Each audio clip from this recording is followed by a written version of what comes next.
over the next, 5 years, the two key investing trends you're watching for the crypto space?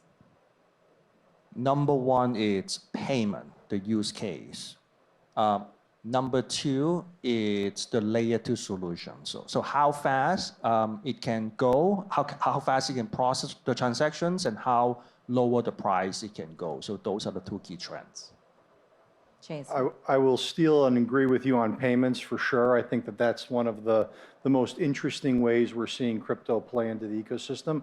I think the other one is the interplay with traditional assets and the crypto. So tokenized stocks and bonds, and how does that, RWA, how does that work inside of crypto? How does crypto facilitate that? And what does that become? Are these all payments? Are we talking like within institutions, peer-to-peer, remittances? I think it's both. I think if you think about the global economy and the lag right now to move money via the banking system, it probably costs you real dollars, 6, 7, 8%, and you can do that with real dollars for 50 basis points in some cases, all in round trip. I mean, the savings and the utility are going to be enormous. What are you going to be watching? Yeah, I've been so hopeful about RWA's tokenization of real-world assets, for a long time, and it's sort of nascent. But I feel this next up move, that's going to be a big focus. There's going to be a big rush, and there are enough players within the banking system, the traditional world, that I think get it and want it.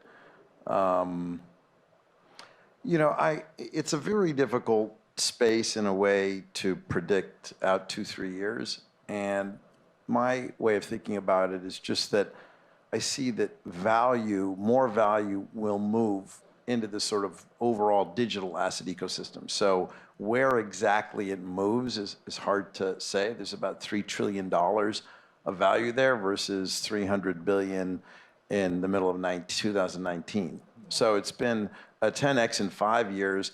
I would say we probably have another 5, at least 5x, maybe 10x, I don't know. So it's just that value will move there, whether it's DPIN or NFTs or memes or payments or L2s. I mean, we didn't have this 3-4 years ago. The space has just become enormous. Right. So that's what I would, just say, value moving into the space. Final word, Matt. I think education is massive, always has been, and still will be over the next decade. Despite how far we've come, there's still a massive cohort of investors here of all types who need education on this space. So I think that's one thing to watch. The second is, sort of dovetails off that, is really, I think, the need for active management. I think a lot of investors in this space won't have the resources or the ability to navigate this ecosystem. We're all in this, and it's like every day. Well, there are a lot of dead bodies in the active world in this space. Fair enough, yeah, fair enough.